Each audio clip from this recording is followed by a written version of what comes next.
On everybody, getting to it. Sixth Sense right here, right now. Oh, what can I say? We got some lovely dubbies for you today. Hope you're doing all right. We're gonna get right into it. We're gonna do it just like this.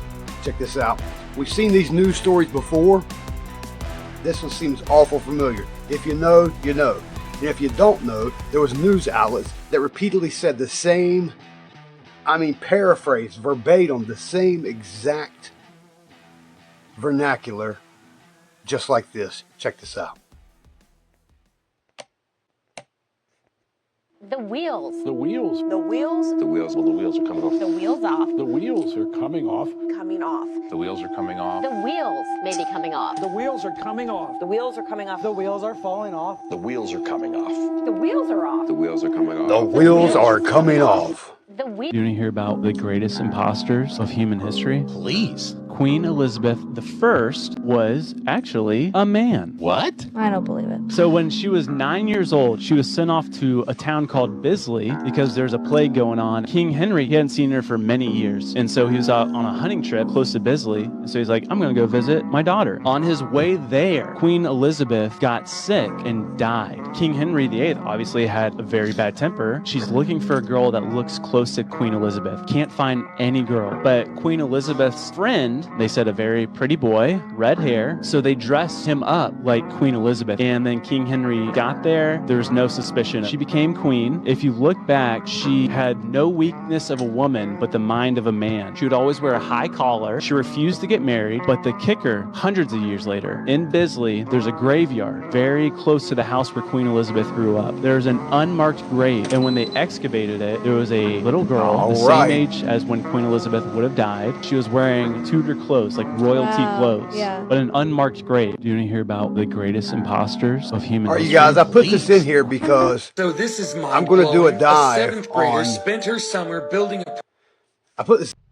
Hope you're Not entertained. ancient sculpture was found among the ruins of the Mayan civilization. Let me tell you about this guy. This guy, you guys, Damien T. Barry. Listen, we'll do a deep dive on this towards the end of the episode. This isn't like TikTok. It's not going to be flying by. Damien T. Barry. Damien T. Barry. He was the original... What's that guy? So we've been brainwashed. You don't know who you are. are. I don't know who I am. You were given your just name. Called a bunch of stuff. Let me think about it. This guy, Damien T. Barry, is and was to be the Billy Carson. Billy Carson, they had to plant out into the industry for everybody to look at, listen to, and throw off for this, throw off for that. Not really going into that at this point. I'm just saying Damien T. Barry died from cancer given to him by, he goes into it in the podcast, but this is Damien T. Barry. He was the original Billy Carson, but he went against the, they. He went against they, and they killed himself. They took him out. They did bad things to him with duct tape and coat hangers, I assume. And so did he. Listen deeply, though. Listen to what he was on to. And it represents an alien language. It is also an ancient clue, which means it possesses supreme knowledge.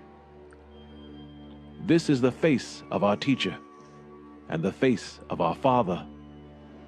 And it is also something even more powerful than that. It is also an alien codex. It is a transmission of code, an enigma. It is deliberately left upon this earth and left to us for only one purpose: to warn us of something that is to come.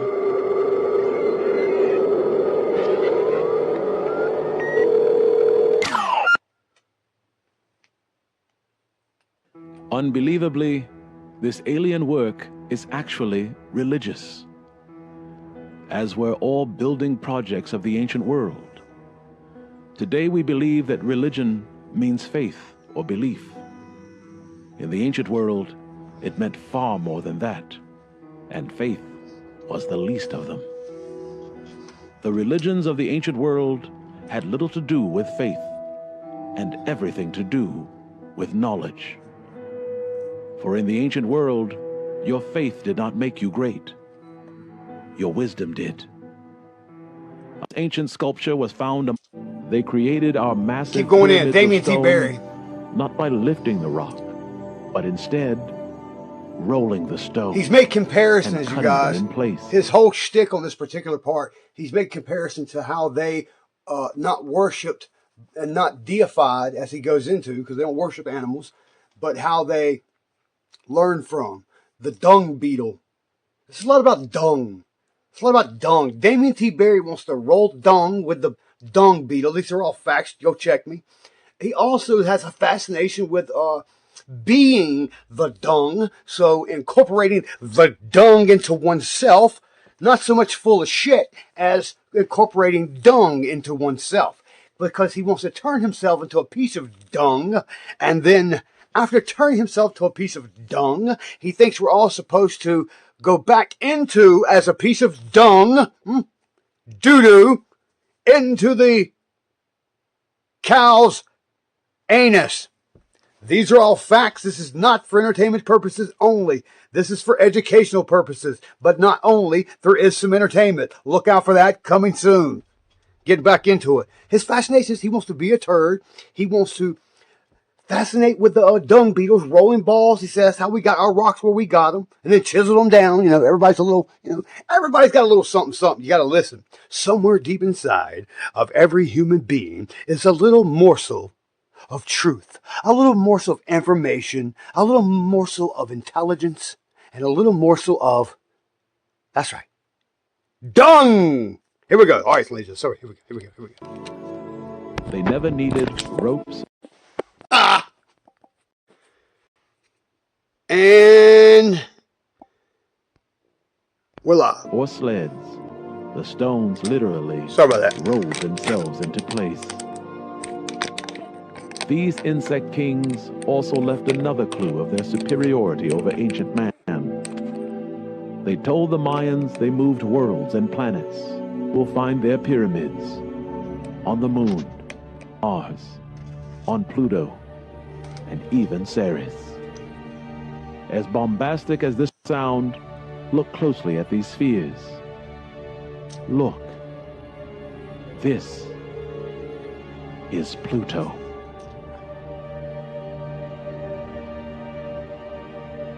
These pyramid builders stand within a knowledge and a glory that cannot be denied.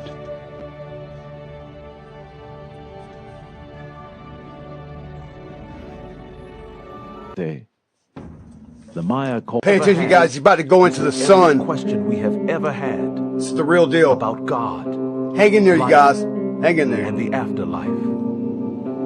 For nearly 10,000 years, you will come to find that what the Egyptians are telling us is so beautiful, so powerful, and so divine that we as a species are unworthy of it.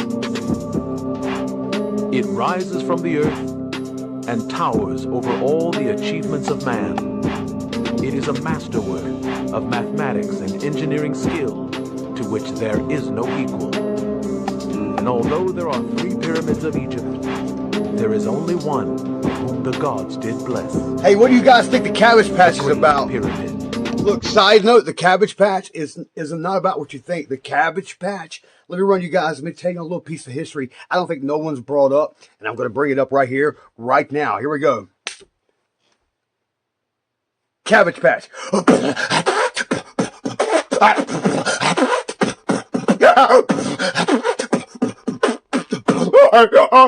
baby. Oh,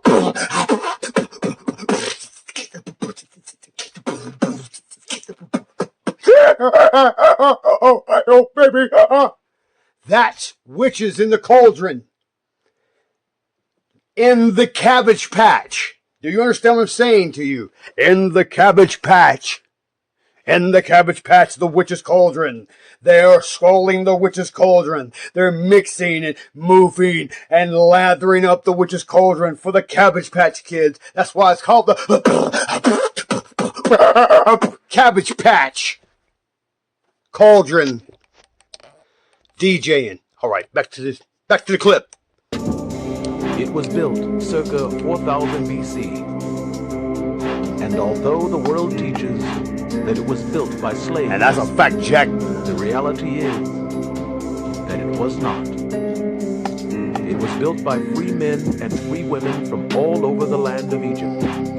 All labored and gave 3 men and 3 women. and willingly, for they believed the work that they had set to purpose was of a divine purpose. The people of Egypt built the pyramids as a testimony to both man and beast. The building of the Great Pyramid served as a testament to their great land and a testimony to the heaven and the stars above.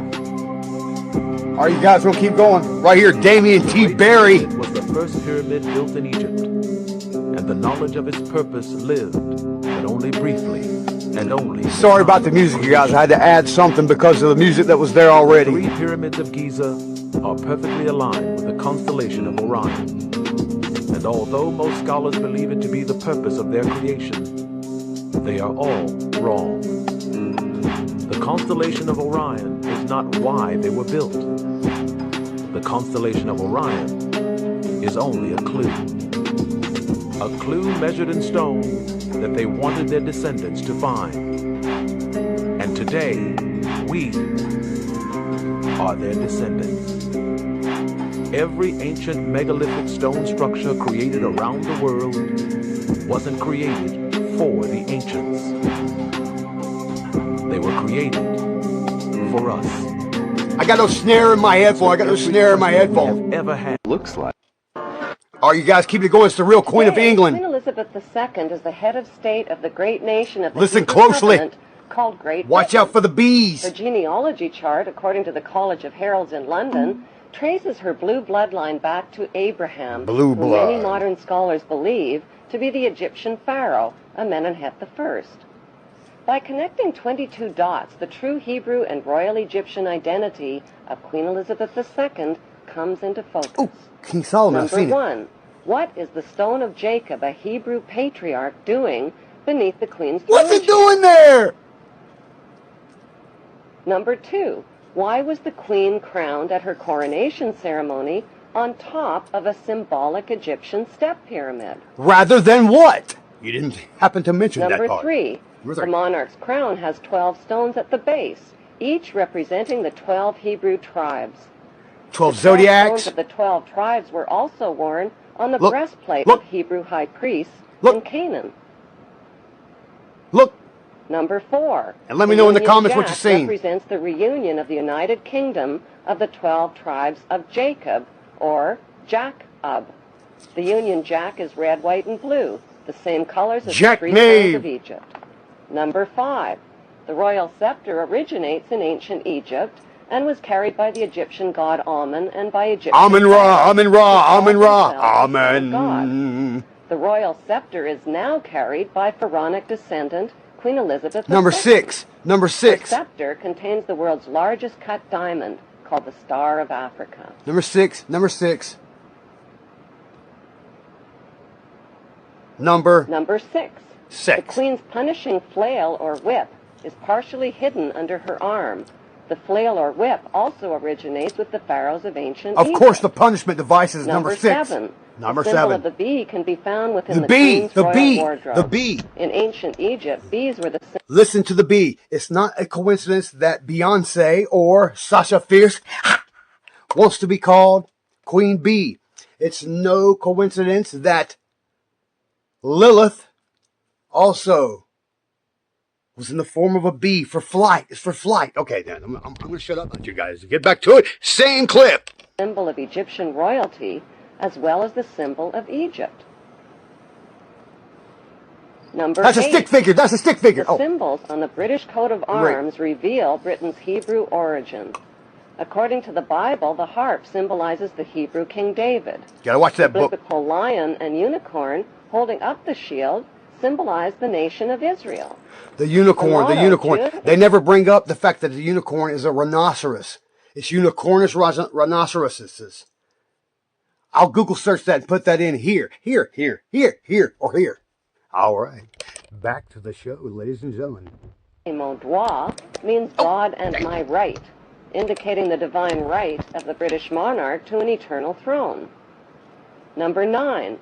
The headdress worn by judges and the Queen's high-ranking officials originate in ancient Egypt.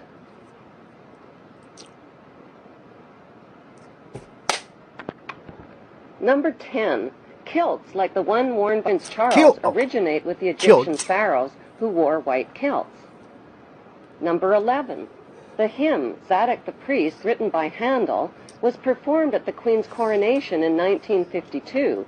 Zadok the Priest was the biblical priest who anointed the Hebrew King Solomon while the people cried, "God save King Solomon! Long live King Solomon! May the king live forever!"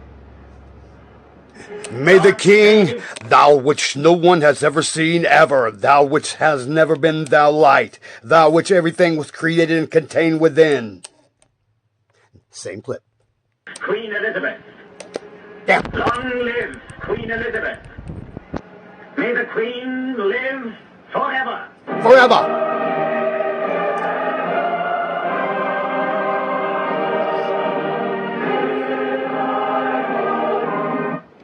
Number 12. During the coronation ceremony, the Queen turns to face the four corners of the globe. The orb carried by the Queen represents the globe over which the monarch rules. Number 13. The monarch's coronation gifts of a rod, bracelets, and a ring are a reenactment of the Bible story of the Hebrews, Judah, and Tamar. Number 14. Royal jubilees originate in ancient Egypt. I love Elizabeth Taylor. Egyptian pharaohs celebrated their jubilees after 30 years of rule. In pharaonic tradition, the Queen has celebrated both silver and golden jubilees.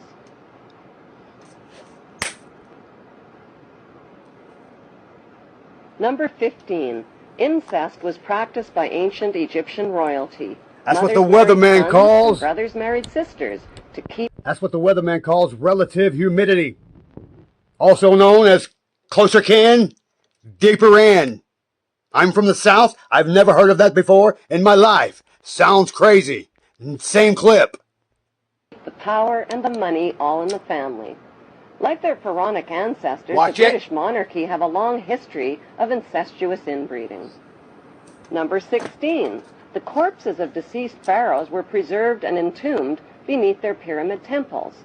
The corpses of 19 deceased British monarchs are also preserved in marble tomb slabs beneath the modern-day temple called Westminster Abbey. That's a it's a vibration. Number 17. The ancient pharaohs advertised their power with their image on coins and stone monuments. The power of the Queen worldwide is advertised with her image printed on more coins and stamps than any other head of state in history.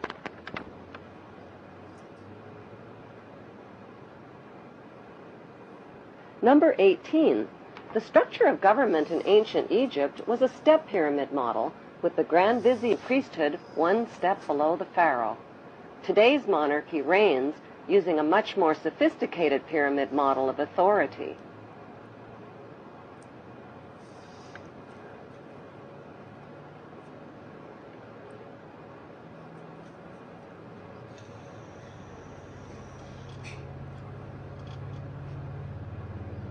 Same clip.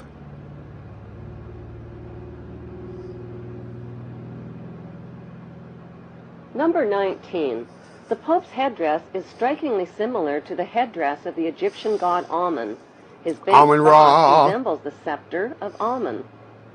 Number 20. Like the Egyptian pharaohs, British monarchs wear signet rings, which over the millennia have been passed down from their Hebrew ancestors. Number 21. The British Mint recently printed legal tender coins called the One True Ring and the Ring of Power. On one side of the coin is Queen Elizabeth II. On the flip side is the ring from Lord of the Rings. These legal tender coins printed by the British Mint raise the disturbing question, who is the real Lord of the Rings? One ring to rule them all. The inscription on the ring reads, "One ring to rule them all, one ring to find them, one ring to bring them all, and in the darkness of their ignorance bind them. One ring bell. Number 22, the covenant that the biblical God gave to Abraham was a promise to make his name great and to make for him a great nation. Today, Great Britain is the only nation called great. In Hebrew, the word Britain literally means land of the covenant, and British means man of the covenant. Getting schooled today, ladies and gentlemen. The Hebrew throne of ancient Egypt and Canaan end up in Great Britain under Queen Elizabeth II.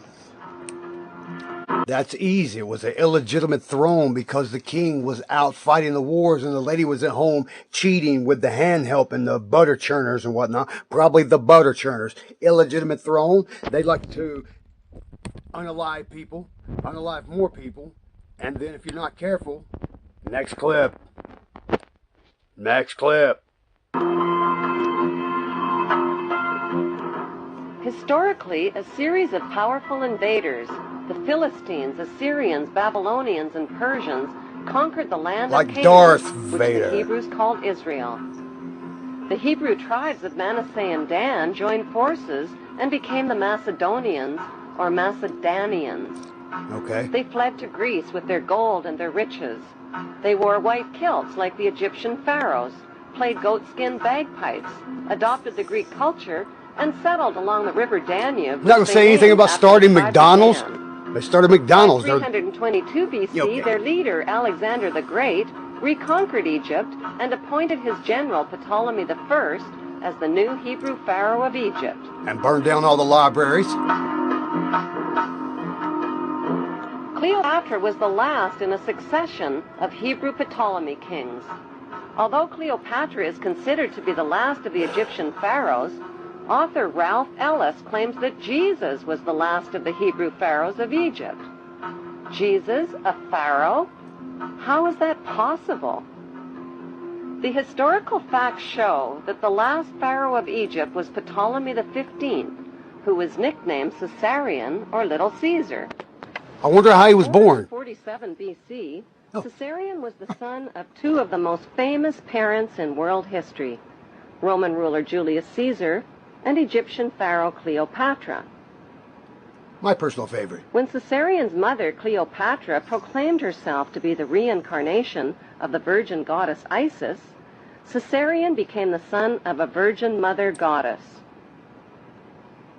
When Caesarion's father, Julius Caesar, was elevated to the status of God by the Roman Senate, Caesarion was recognized as the son of God and heir to God's kingdom, the Roman Empire. Caesarion was also recognized as the son of God. All right, you guys, taking a deeper dive, What was going to holy the sky. ancient world was knowledge. An example of the dichotomy that separates their religion from ours is here. Pay attention to the correlations that they make. This is deep. This is larger than blood. This is larger than cosmic. This is written in the stars. This ancient carving of a woman has been seen in our world for nearly 4,000 years. It is called the Queen of the Night relief. And every scholar and every professor who tells I am the queen of the night. I got the stuff that you need. I am the one that you want. I am the man that you need. Oh yeah, oh yeah, oh yeah. Anybody remember that? I'll try to fill that clip into here, but I'm sure they won't let me. Whitney Houston was portraying Lilith in the movie The Bodyguard. Google me. How can I do it? Right, chatty. Same clip. her tale calls her Lilith. She is said to be evil and the first wife of Adam, and Adam being the first man that God ever created on this earth. When man began mass-producing books and mass-producing media, a horrible crime was committed.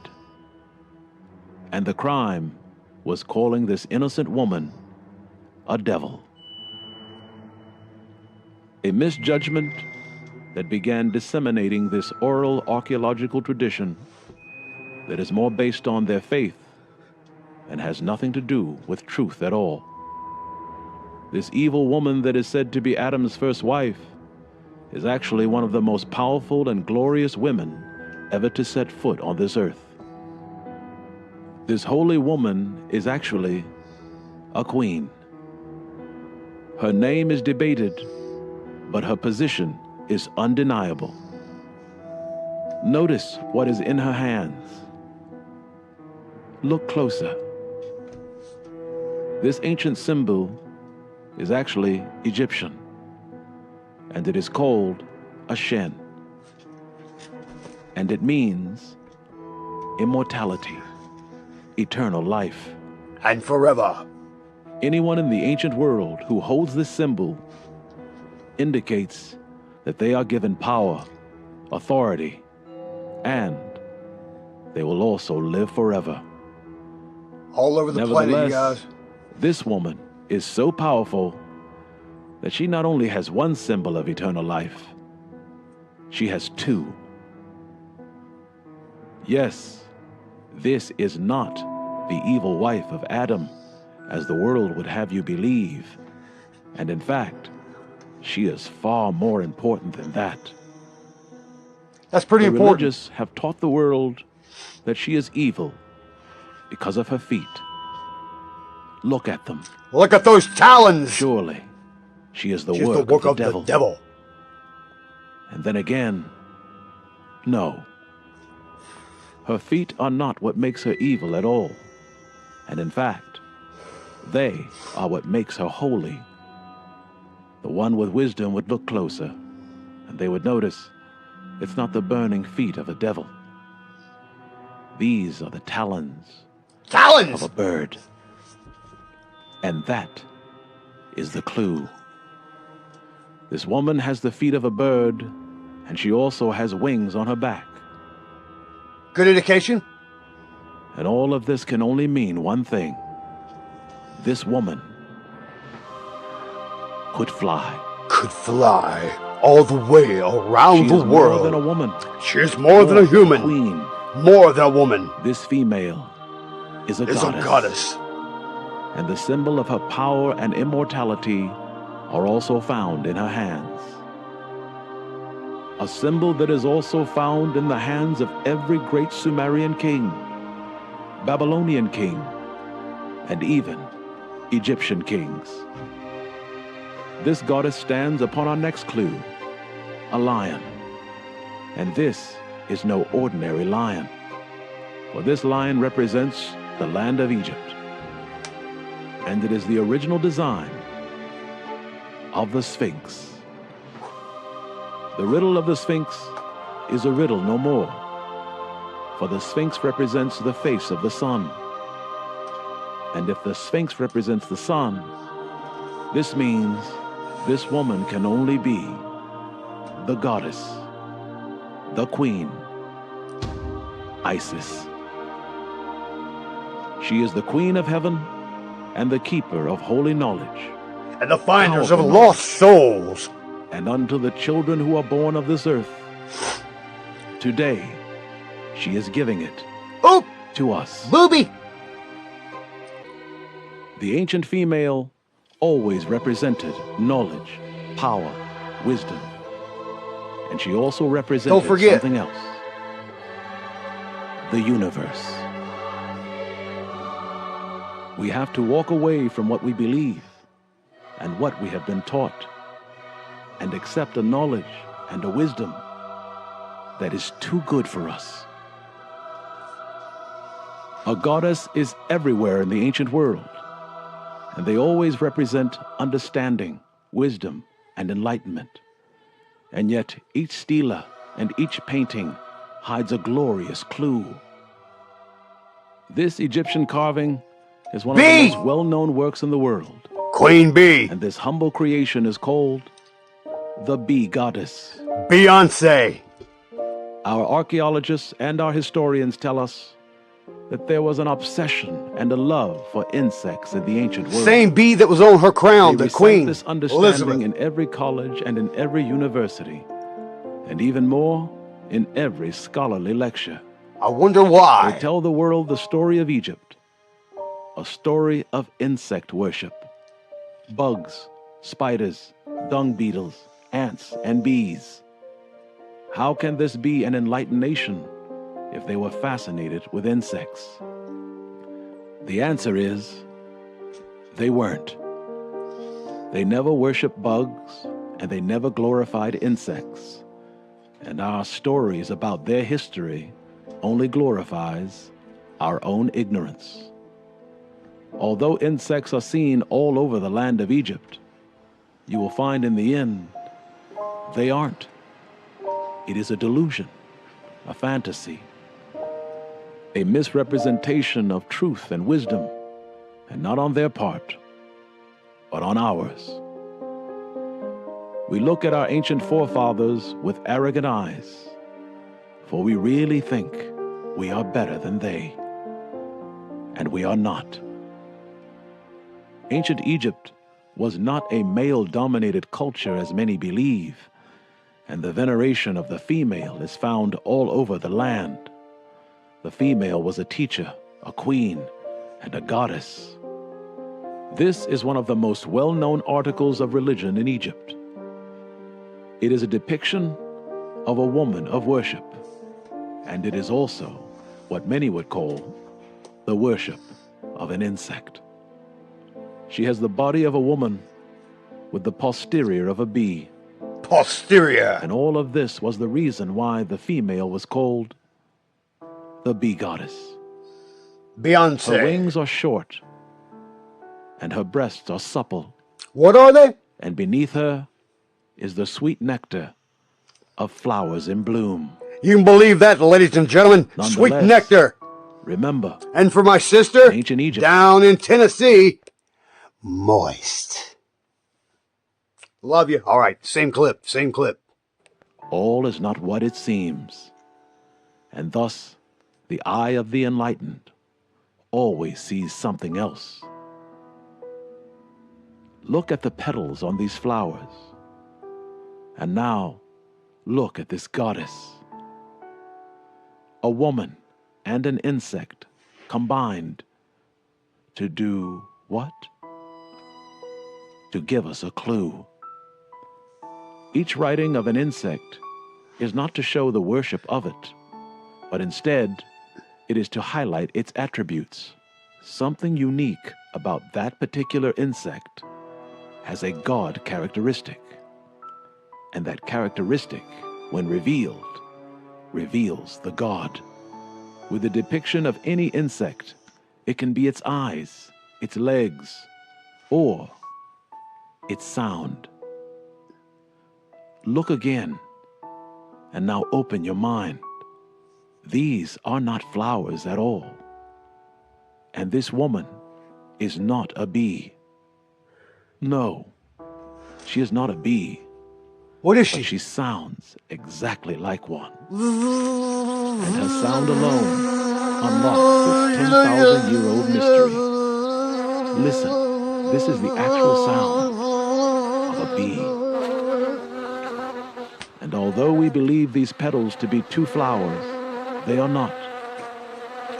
Listen. And now look at these flowers. Stand still. Ow! And see the revealing of the bee goddess.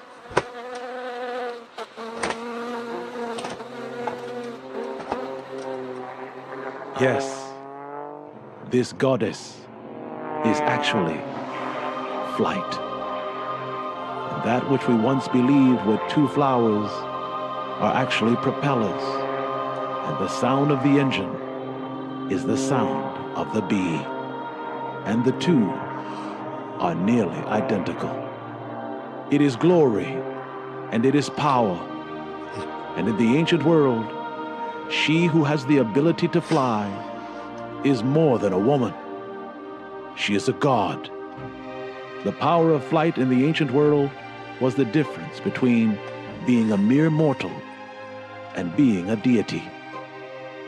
It is a powerful display of expertise, knowledge, and wisdom. And yet it is all for naught if we choose to disbelieve them. All of this is proof that we have done this before. Before. We have all been here before. Here before. And We're here again. We all died. Ah! We still can't see the holiness. So we've been brainwashed. You don't know who you are. I don't know who I am. You were given your name. I was given my name. Who's Billy Carson? I didn't come up with that name. Somebody gave me that name. And then somebody said, get on your knees and pray before you go to bed. Say the Lord's Prayer before you go to bed. But then when you trace back that Lord's Prayer, whose prayer is that? That's the prayer of Ptah. That's the prayer of the United States government, not for entertainment purposes only. Same clip. Maybe. Same clip. Ptah Ea Enki from the Sumerian tablets. He wrote that prayer in ancient cuneiform, which then made it all the way into the Bible. And you think you're praying to God, you're saying the prayer of Ptah. So we've been brainwashed. We've been programmed because for generations, we keep getting handed down this system where we're given this false creation of who we are, and we believe it wholeheartedly. Billy Carson telling on himself right now. We've been brainwashed. You don't know who you are. Thank you, Billy. Have you any idea how much time it came up? My life, and I think freely, and I'm happy, and I want you to be happy. That's what I want you to come here for, is to be happy, have a good time, laugh your butt off, not hurt one person, and remember, no matter what you see here, no matter what you hear, see, just remember, you're only here for a little while, and then you're gone. What are you going to do in your little while? How will you touch people? How will you let people touch you? This is my man right here. Pay attention right here. When will this planet come back? It's here. It's already in the area. Oh yes, right now it's in conjunction. It is behind the sun. It's coming up. It came up in the direction towards the sun's, say, 7:30 position. Okay. Now, when it comes out from behind, it'll be around the 1:30 position. And will we be able to see it then? Yeah. And when we see it, if you're not prepared, I mean, frankly, when we do see it, people are going to be standing out in the street. They're going to be pointing up at the sky. You'll be able to see it like that? This guy seems like he's about to do a magic trick, ladies and gentlemen. First, take 130. 130 divided by 3. What's your sister's birthday? 127. You're going to see it. It's a melancholy. Sorry, I know. It's scenario. 427. 427. It's just going to keep getting bigger and Smokey bigger. Bear, I love you. This thing is going to come around from behind the sun and cross over our orbit above us and ahead of us. And, you know, there's a gentleman, Bob Dean, government whistleblower. He's one of my heroes. I mean, I just love this guy. Yeah, good guy. And He's talking about Bob Lazar, you guys. He's just not saying his name too early. He made a prediction. He said, according to my sources, it is going to, when we are going to be on the same side of the sun as the Planet X system, when it goes into its aphelion leg. That's when it's going back aphelion leg. And aphelion leg. It's really going to be jamming, you know. And jamming meaning doing things to us? To the sun, to us. To my vape. First off, let me just explain the Planet X system. Okay. Nemesis is the dark star. All right. And it hasn't been visible for a very long time. I'm using your vape, Mom. I appreciate that. Good looking out. And another fine product brought to you by Mommy. All right, back to the clip, ladies and gentlemen. Back to the clip. To the naked eye, because it's shrouded in iron oxide dust. Okay. This is from its creation. And where would that be now, that binary star? That binary star is beyond the orbit of Jupiter behind our sun. Oh, Jupiter down there. And that's why we can't see it. We can't see it. First off, let me just explain the Planet X system. Okay. Yes. It's a long period elliptical orbit. It's inclined to, here's the plane of our solar system, all right? And it's inclined. And it goes up and down in 3,600 lunar. That's right. It doesn't go around like we do. So it comes up and down like a comet. Okay. It's a comet-like orbit, and it's very long. What happened was, I'm about to become bored with my own content. How does that happen? How do you become bored with your own content? Because, pay attention, it's a deep dive, you guys. Heading down, I said all that to say all this. In early 90s, a gentleman by the name of Robert Harrington, he was an astronomer for the U.S. Naval Observatory in Washington. Pay attention. He was the chief astronomer. He wrote a brilliant paper on the location of Planet X. All right. Not only did he do that, he backed it up by having a telescope specially constructed, sent to an observatory owned by our government in New Zealand. Because at that time it was in the southern skies. To look for this planet. Yes. And what happened was all of the image plates that came off that telescope were sent to NASA, disappeared. Never seen again. Well, that's interesting. And shortly after that, he died a very mysterious... Oh, that's always the way it happens. Next clip. This guy's going to run you through. Know. 2 suns. Here we go. 2 suns. Nobody's going to know. They're going to know. How would they know?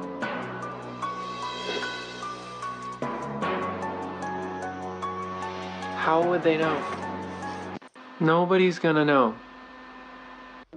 As far as I've studied and looked into this, is the only place where what the Pioneer 10 probes 10 and 11 found is ever contained in a diagram. The rest of everything was lost.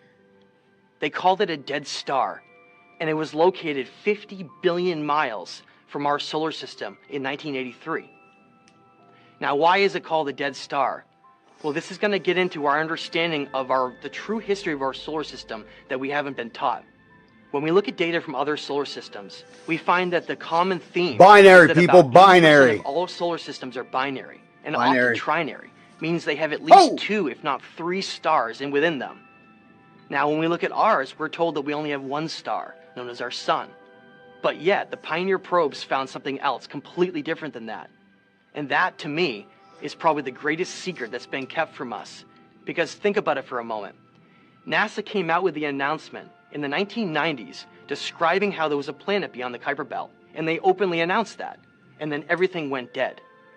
That tells us a lot, because it means that they didn't know that that binary companion was out there. And once they discovered it, they realized it was part of this entire cycle. To me, it's the same thing as if they knew that a comet or an asteroid was headed to Earth. All that information would be covered up and hidden because they wouldn't want mass panic.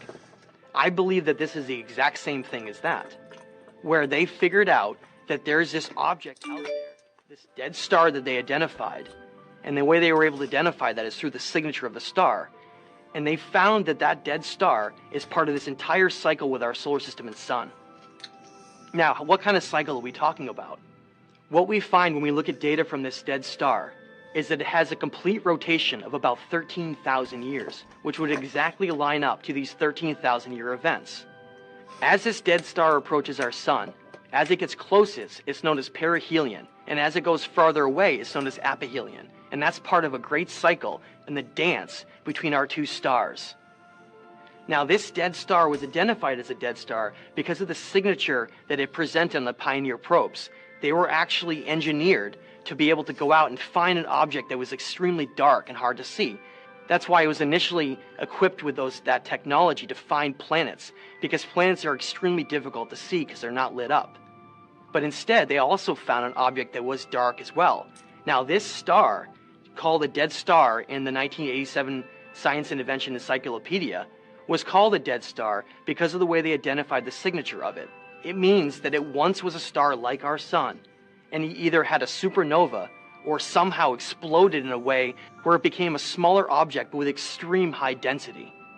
Similar to in the way where you'd see a star collapse to turn into a black hole. But in this case, it didn't. It just remained as what is known in some circles in ancient studies as a dead star or a dark star. That's actually been referred in several areas. One of the best places we can find that is the Celtic and Egyptian book known as the Cobran Bible. And in that, as far as I've studied and looked into this, is the only place where what the Pioneer 10 probes 10 and 11 found is ever contained in a diagram. The rest of everything was lost. They called it a dead star, and it was located... So someone... You know what amazes me, you guys? We can take a probe or telescopes and see the moons on Uranus. We could see the fluids of the oceans as they surround the planets. We could see the mist across what seems to be water in a planet far, far away. Yet we can't get a clear picture of Bigfoot scrolling through the backwoods with a 60 megapixel front, 50 megapixel back. I don't understand what's really going on. Like with the aliens, with the Bigfoots, with the trolls, with the gnomes, with the ghosts, with all this stuff. I'm not particularly into it. That's why I come here, for you to change my mind, for the clip to change my mind, but more importantly, to educate on what I believe. It's just what I believe. You've got to believe what you believe, and what you don't believe, you don't believe. I believe in what I believe in because that's what I believe. But that's just what I believe. You may believe something totally different. But it's your right to talk about it. It's your right to create a platform. And it's your right to get to the next clip. Get to the point. Get to the point. You talk too much, boy. Suggested maybe it's in a binary star system where there's another star that plunges in through. Damien T. Berry would have been right along with this guy, Billy Carson. He'd been right in there. It was a specific demographic they were letting it out to, because the specific scientists that were out there, nobody's listening to them but a specific type of people. I'm not saying white, I'm not saying black, I'm speaking demographically. I'm speaking geologically. I'm speaking among the masses. You want to get into the nooks. You want to get into the grannies. If you get into the nooks and the grannies, that way you've cleaned it all out and you can powder it up, if you know what I'm saying. If you know, you know. If you don't know, then get to it. Call your mother. Tell her you love her. All right, back to the clip.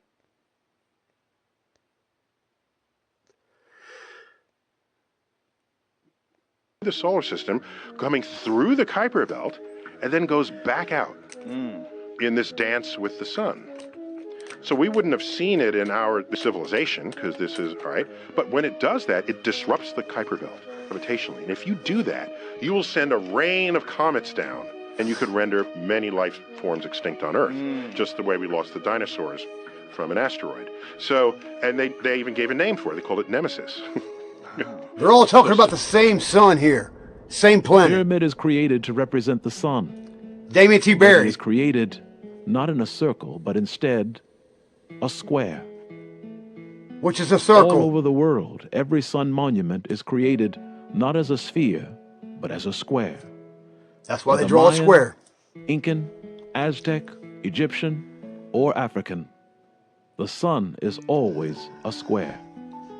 And the reason is, in the ancient world, near the summer solstice or the winter solstice, a hole will appear on the sun.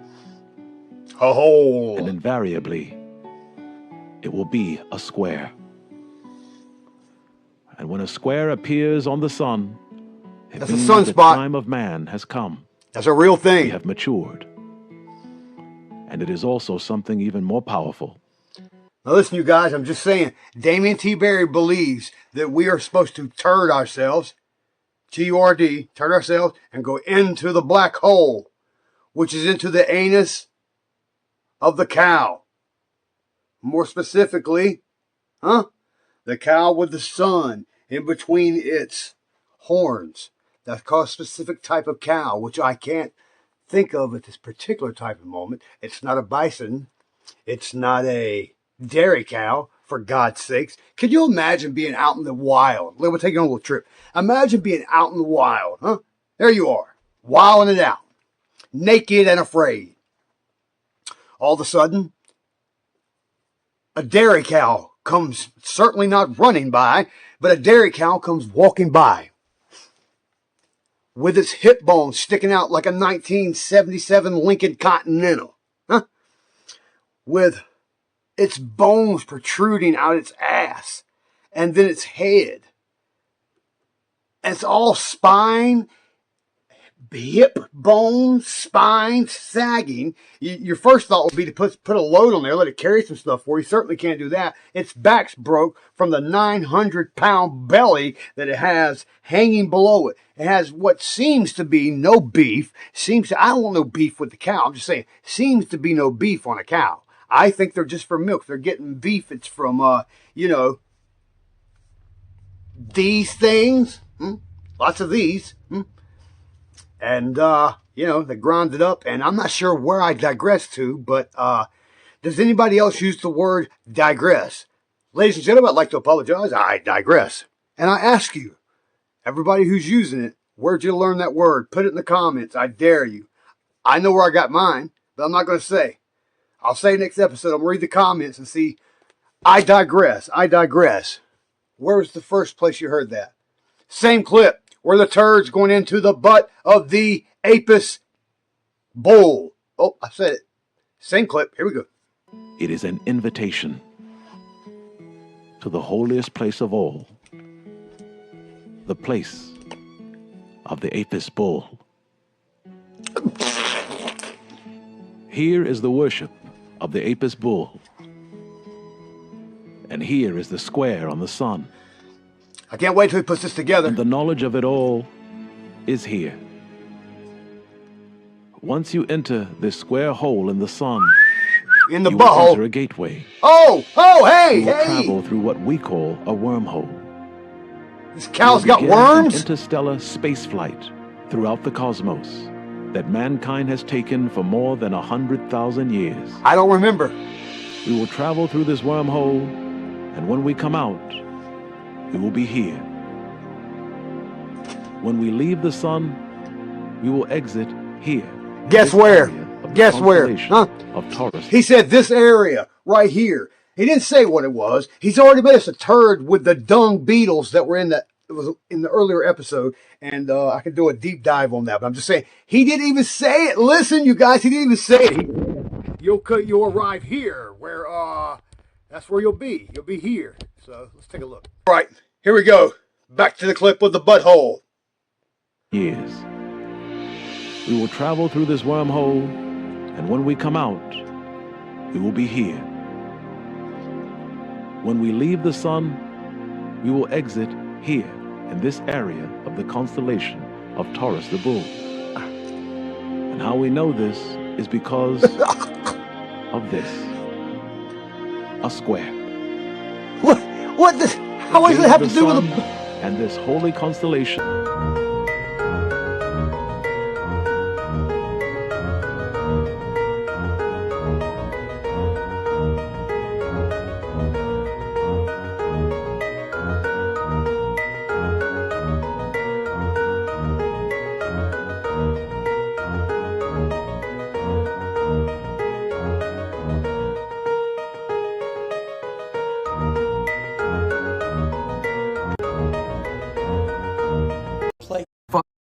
People are seeing two suns, and this is not only happening in one place, it's happening all over. As you can see from the pictures and videos, are people seeing the sun in another planet, or could it be just a reflection?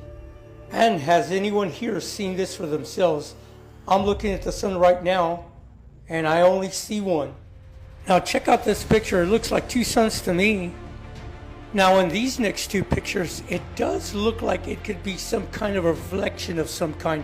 But this next video, you can definitely see either another planet or some type of double sun. What do you think?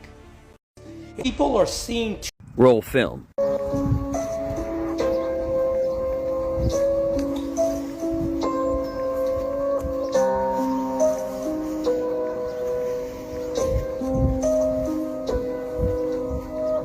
So I think you get the picture. You got one sun here, and for those that have never experienced solar maximum and the effects of it in their life, we've got a second sun right here. So of course what I'm referring to is the sun cycle every 11 years in which it gives out the most output, and that happens to be this year. Which is the main reason you're going to see some abnormalities with the sun that may seem suspect. Which is why you're probably seeing something through the mirage effect here or a lens flare. So you have to take into consideration the fact that 11 years ago, cameras and phones were not even as close to as good as today. Which is probably the best reason as to why we're seeing these abnormalities now and never before. And also, when talking about an artificial sun, we don't even have the energy to keep the lights on in California, let alone making some sort of artificial sun. I mean, I just made a video about South Korea making an artificial sun that could only sustain for 13 seconds. So there you go. There's the two sun theory and how ridiculous it is. Please share this with somebody you think might believe in two suns. And hopefully we can squash this theory and move on to bigger and better things. I will see you guys in the next one. Are linked together. How? To confirm this conception, all one has to do is return to Egypt. Preferably, rather than the butthole. You will find a confirmation of this knowledge that is so overpowering to the mind that it will stun you into I'm silence. stunned already. I'm stunned. Although the doubting Thomas will say, this square is only a coincidence. Okay. These two subjects have nothing in common. You got me. It's fantasy. It's imagination. There it is. It couldn't possibly be true. How'd you know? It is true. Oh. And the confirmation of the truth is here. Where? When the Egyptians worshipped the Not another butthole. Please, not another butthole. They also worshipped the sun. Please. And the two were always linked together. Oh, please. As an entryway and an exitway into the cosmos. Oh, my God. He said it again. Here the is an exit way. ancient Apis bull that was worshipped for thousands of years. On the head of this ancient and holy creature is the sun, and with it, the power of the serpent. Notice what appears to be a crack or damage at the top of this Apis bull sun monument. Say no to crack. To the common eye, it's just an old piece of artwork. A 3,000-year-old broken statue of the sun. And yet it is the holiest knowledge you will ever see. That's the holiest. And now, a satellite view of this same object. Oh, here we go.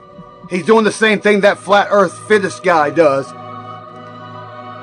Comparing things that don't have nothing to do with each other, yes, but look a lot like each other. This is the hole in the sun that they saw 5,000 years ago. A hole exactly like what we see today. Walk away from what you have been taught of Egypt. Walk away from it. There is no proof more powerful than this. A hole in the sun. A view that requires a satellite. Here, you guys, because we're going to do a dive on the royals, the bloodline, what it really means, what it really goes back to from Eve to Lilith to the Queen. It's a deep dive. It's not TikTok's flying, flam, flam, flam. Stick around for the shim sham on the flim flam. I'm going to take you on a deep dive. Pay attention. Here we go. We're going to get into it just like this right here.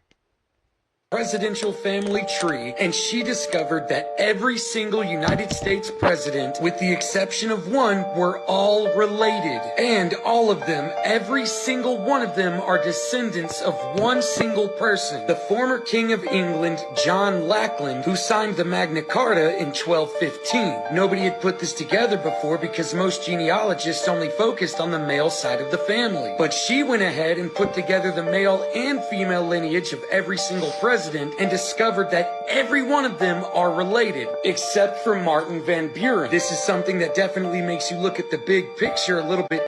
Boy, she better not say that George Washington and Barack Hussein Obama's grandma's name was Mildred down there. Mildred, one of my damn things.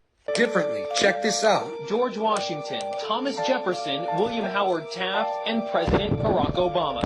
One young girl traced them all back to one common ancestor. They're all cousins and all grandsons of John Lackland.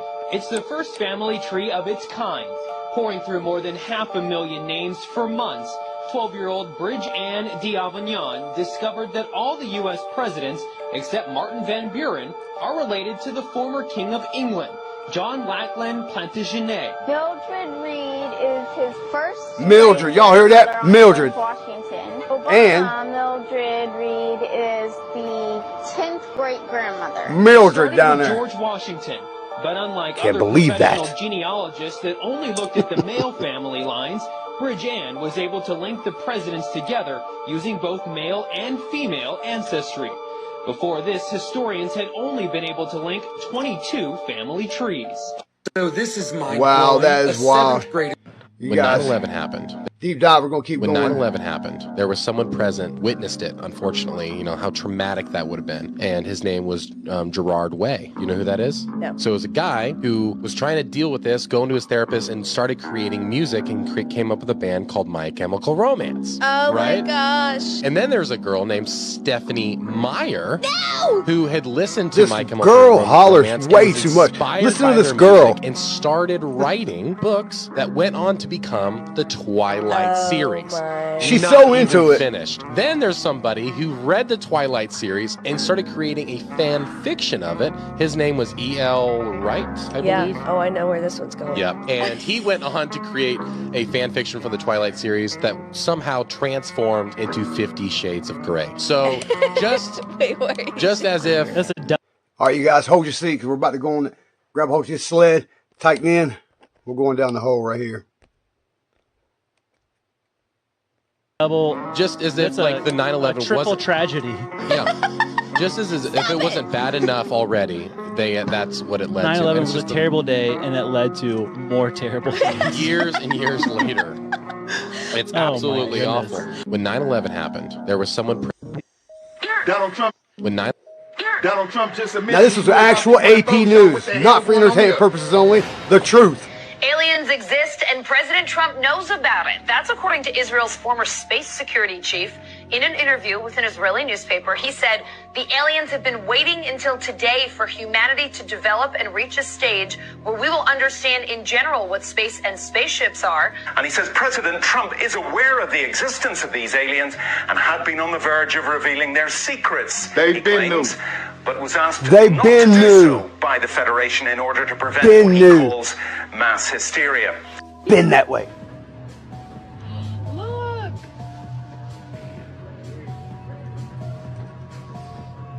I don't think this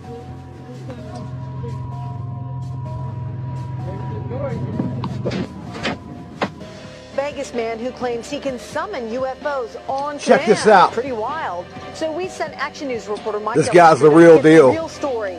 But what he found shocked everyone and could leave you wondering, are UFOs real? There's now UFOs. That's right, and there is a Las Vegas guy making an extraordinary claim about extraterrestrials. So we sent Action News reporter Mike Delastrito to check it out. Mike? All right, guys, just listen up here. This guy says the Old Testament, written in Hebrew, taught him how to summon. Not just regular Testament, not just New Testament, Old Testament, extra Testament. No, it was terrestrial. I had a terrestrial joke that was great. I would say not just normal terrestrial. Okay, sorry. UFOs. All right, he says he can also do this on command, and he adds he's been doing it for 25 years, keeping all of it secret until now. These things are here. They're here. They're just sitting right up there. We met up with Prophet Yahweh, seer of Yahweh, at Doolittle Park off Lake Mead. Yahweh. We picked the day, we picked the time, and we picked the location. Everyone's going to think you're absolutely nuts. Well, I thought I was absolutely nuts. Until he says he saw UFOs. Over the years, 1,500 of them. Can we make it 1,501 today? What do you think? I'll try it. He says the voice I'll try. told him to go public now. I'll do what I can. We took him up on his offer, and we scanned the skies. Nothing but a few clouds. When the prophet started praying for a sighting, I wasn't exactly convinced. I pray, oh Yahweh, that you send a sighting so that they know that I am not mentally ill. I am not a false prophet. I am not mentally ill. Oh, brother, look, there it is. You can barely see it, a white speck. Then another sighting. There it is. I got it. I got it. I got it. I got it. Photojournalist Jonathan Hawkins. There it ain't. Let's take a closer look here. It's an orange sphere that appeared out of nowhere. I call the boss with an unexpected. He called his boss. I can see it clear as day. In fact, it's bright. I can't believe this. It's moving pretty fast. It's going to Nellis Air Force. He said, like in Las Vegas, like they're in Vegas, he said, I called the pit boss. Pit boss, let's bet 40 down on the UFO team. I don't even know what I'm talking about. I'm going to keep going. All right, same clip. Base. It wants to be seen. We called Nellis to see what these things might be. Guess what? They didn't call us back. But this thing started coming back toward us. It's coming toward us now, I think. What? See, it's coming up toward us. Whoa, man! Whoa! Oh, hallelujah. Hallelujah. Then, a few seconds later, it disappeared. It's going back up to space. Prophet Yahweh isn't concerned. He says it'll be back. Yahweh said it'll be back, and I'll be back. Still not quite sure what those things were. Now, if I didn't see this for myself, I probably would have just laughed this whole thing off. Prophet Yahweh says, though, this is just the beginning. Prophet Yahweh isn't concerned. He says it'll be back. Yahweh said it'll be back, and I'll be back. Still not quite sure what those things were. Now, if I didn't see this for myself, I probably would have just laughed this whole thing off. Prophet Yahweh says, though, this is just the beginning. Just the beginning, you guys. Disclaimer, this is for entertainment purposes Is for entertainment only, but if you know, you know. Prophet Yahweh isn't concerned. He says it'll be back. Yahweh said it'll be back, and I'll be back. Still not quite sure what those things were. Now, if I didn't see this for myself, I probably would have just laughed this whole thing off. Prophet Yahweh says, though, this is just the beginning. Just the beginning, you guys. Disclaimer, this is for entertainment purposes Is for entertainment only, but if you know, you know. Next clip. Any idea how much? All right, you guys, here we go. This is my man, Bob Proctor, wrapping it all up, bringing it all to a head to remind you, no matter what you think, no matter what you say, no matter what you do, no matter where you go, you're always there. Every time I really try to go where I really want to be, it's already where I'm at, because I'm already there, and so are you.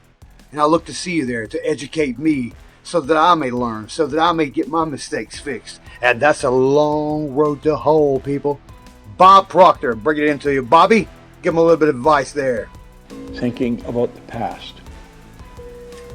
They spend so much time looking into the past. Now think about this for a moment. The sand in the top of the glass represents the future. The sand in the bottom of the glass represents the past. Okay. Now you notice the sand is running here. You cannot get it back. It's gone. He's holding a timer. The sand right here in the center, right here. Right in the middle. That's all we have to deal with is what's right here, right now. Right here, right now. You know, there's an interesting story to this. When I was a little boy, my grandmother used to always be saying, "I'll soon be gone, dear, I'll soon be gone." Yes. Grandma acted as though she just had a little bit of sand left, when actually she had a lot. I think when she started to say that, she would have probably been around 60. And to me, she was a very old lady. I've since changed my attitude about that. But she was a very old lady, and she'll say, "I'll soon be gone." Grandma lived to be 94. 94. She just went to sleep one night, and the angels came and took her away. Bam! Best way to go. You see, she thought she just had a little bit of sand. She had a lot. Now, I jumped around with another young guy named Bob Yates. We were 16. Bob was driving in the Kingston Road Highway into Toronto, and he ran into the abutment of a bridge. His life was snuffed out like that. If you had asked Bob a half hour before that accident how much sand he had left, he probably would have said a half a century for low. He didn't have a half an hour. So here's Bob at 16, probably thinking he had a lot of sand. He only had a little. Grandma at 60 thinking she only had a little. She had a lot. Hit him, Bobby. The truth is, you don't know how much you got. Neither do I. But I'll tell you one thing. We have an obligation to live life to its fullest. You're right here. Help as many people as we can. Do as much good as we can to ourselves and others. And all we've got to deal with is what's right here, right now. Right there, ladies and gentlemen, Bob Proctor, working it out for you. You guys keep it in mind. Things are beautiful. We are beautiful. People are beautiful. I just want to remind you. The wheels are coming. People, I just want to remind you, stay in there, stay positive, look to the light, breathe in the light, breathe in consciousness. You quit breathing for 4 minutes, your heart doesn't shut down. Remember this guy? Your lungs don't shut down, your kidneys don't shut down. Atoms don't stop taking molecules from your pancreas, turning that into an enzyme, turning that protein into sugar, and delivering it to another part of the body where it can live. Do you have to do all that? No. All you have to do is get up, believe, be awake, love each other. Tell somebody today that you love them that maybe doesn't know. Assumptions and aspirations that somebody believes in what you hope you exude out to the world could be nonsense and foolishness. And not from ignorance, but from inability to display how you truly feel for an individual. It's okay to say I love you and hear nothing back.